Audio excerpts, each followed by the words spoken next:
এখনকার যেহেতু আপনি এখন জামাত শিবিরের রাজনীতির থেকে বের হয়ে একটা সেকুলার রাজনীতি বা সলিউশন বেসড রাজনীতি করছেন। তো এখনকার প্রেক্ষিতে কোনো অনুতপ্ত বোধ আসে কিনা না, ওই আমরা তো জায়গাটায়? এই রিফর্মটাই তো আমরা আলোচনাটা তুলেছিলাম। মানে আমি আপনাকে সহজভাবে বলি, ধরেন আমরা যখন নির্বাচনে অংশগ্রহণ করি, আমার প্রতিপক্ষ কেন্দ্র দখল করছে, আমার প্রতিপক্ষ টাকা দিয়ে ভোট কিনছে, ঠিক আছে? আর আমি তার সাথে কম্পিটিশনে যাচ্ছি।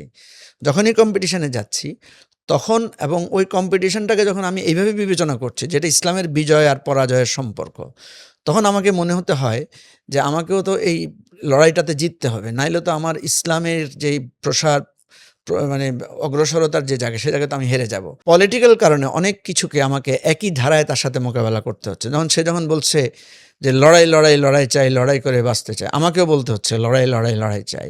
সে যখন বলছে একটা রক্ত ঝরলে আর পাল্টা রক্ত ঝরবে, একটা গুলি চললে পাল্টা গুলি চলবে, আমাকেও একই ভাষায় রাজনৈতিক প্রতিবাদে তাকে একইভাবে কথা বলছে। আমার পিঠের চামড়া থাকবে না, হ্যাঁ, জ্বালিয়ে দাও, পুড়িয়ে দাও, অমুকের আস্তানা। এটা কিন্তু পলিটিক্যাল রেটরিক আকারে জাস্টিফাইড।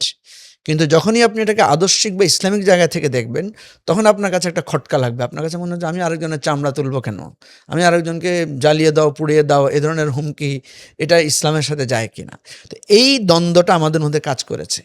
জামাতের একটা পলিটিক্যাল বয়ান এরকম ছিল যে মানবরচিত মতবাদের যে কোনো রাজনৈতিক বয়ান হারাম।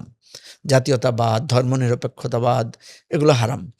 কিন্তু দেখা যাচ্ছে যে পলিটিক্সের যেই মানে রিয়েলিটি। ব্রডার আসপেক্টে যখন সে রাজনীতি করছে, তাকে জাতীয়তাবাদী দলের সাথে তাকে হয়তো কখনো কখনো আওয়ামী লীগের কাউন্টার হিসেবে তাকে রাজনীতি করতে হচ্ছে।